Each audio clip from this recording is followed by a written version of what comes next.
Hey guys, I'm so busy lately that I need to clone myself.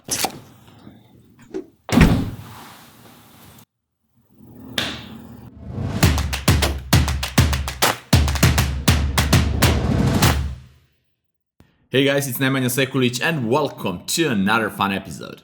Today I will show you how you can turn not so much interesting photo of a sunset almost dusk into a much more pleasing photo that you can see here on the screen. If you're in a situation like I was that you need to take a photo of a specific place, but that shot is not so interesting, then maybe this trick will save your day. Only thing that you need to have with you is a tripod and of course your camera. So let's jump straight into Photoshop and let the fun begin. Right guys, as you can see, this photo is not particularly interesting except the view. I love the view. But the lighting is too dull, all the buildings are basically in the shade except this upper part that is lit by the sun. And I was too late to catch the perfect sunset on this place here.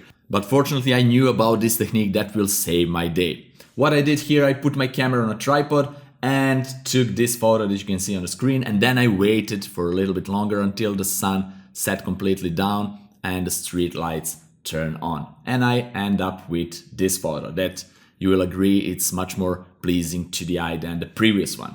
But this is not the mood that I was looking for. So I waited even a little bit longer until more lights turn on and I end up with this photo, but this photo is too dark for anything.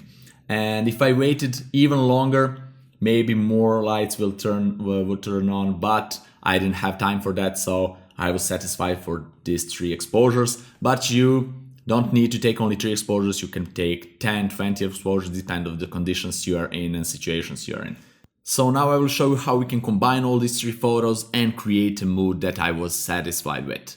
Okay, first thing that we need to do is to find our base exposure, and this is too dark. This is too bright, so our base exposure will be the middle layer, and I will move this middle layer all the way down. Okay, and only thing that we need to do now is to put the rest 2 layers into light and blending mode. And if you're not familiar with the blending modes, please watch my tutorial about all of them right here. Now let's reveal this darkest layer. And if I put this layer into light and blending mode will hide everything except the street lights here. As you can see, this is before and after we have a little bit more street lights and lights from these buildings in the scene before and after. If I waited a little bit longer for more lights to turn on, I could stack a few layers more in the light and blending mode and I will have even more interesting scene. But unfortunately I didn't have time for that. I needed to get out of this place. Alright, but this is not a mood that I'm looking for. I need to have that mood that the sun is still over the horizon. So that's why we will put this layer into light and blending mode too. And we have already better image, better mood that the sun is still somewhere over the horizon and it's not completely dark, but we have street lights turned on. Right, and now we can merge all 3 layers into one by pressing Shift Ctrl Alt T or Shift Command Option E on a Mac, and then continue retouching this image even further. I can hide all 3 layers down below because now we have everything in this one. And now we can replace this sky because now this sky is not so much interesting. There was no single cloud in it and we can make it even better. So I will change this sky for this sky right here. I will copy this image and paste it right here.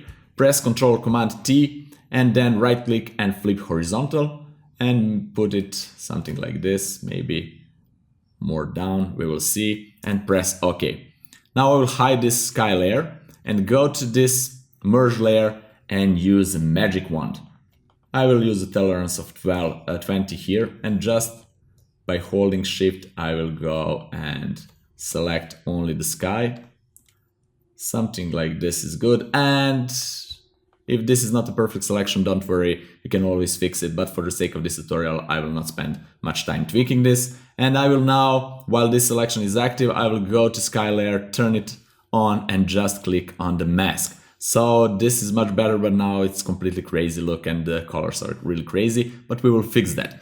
Now I want to put this sky layer, let's name it sky, into a group by pressing Ctrl Command G like that, and then put a mask on that group.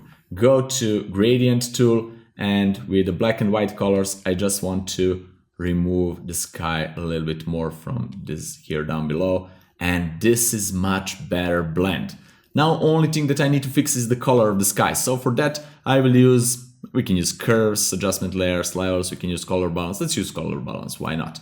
And I will go to midtones, introduce a little bit more of cyan, maybe like this, and a little bit more of the bluish color. And this is much better already. I just want to lower the opacity of this sky because it's too much. Just something like this is good.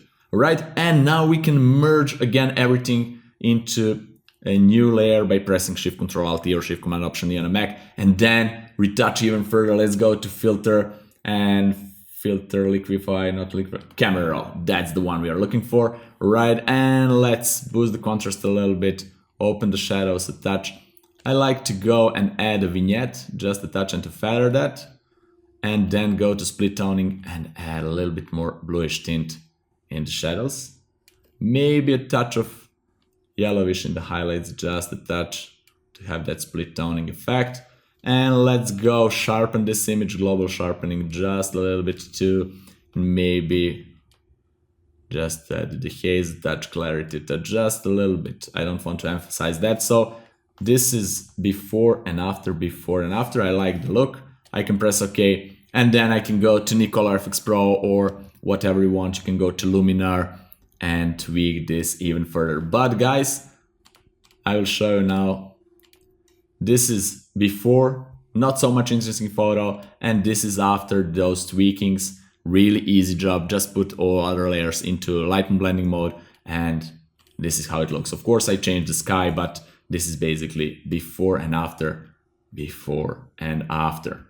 Alright guys, that's it for today's episode. I really hope that you like it and that you learn something new out of it. And in the future, if you find yourself in this kind of situation, now you know what you need to do to make your photo even more interesting and to save your day. If you have any questions regarding to this episode, please leave them in the comments below. I will be more than glad to answer them. If you want to help me to support this channel to make it even bigger and better, you can do that by visiting my Patreon page. The link is down there in the description. And of course, you will get some things in return. Alright guys, subscribe if you're not already, ring that bell to get notified about all the future episodes, and see you guys in the next one. Bye bye.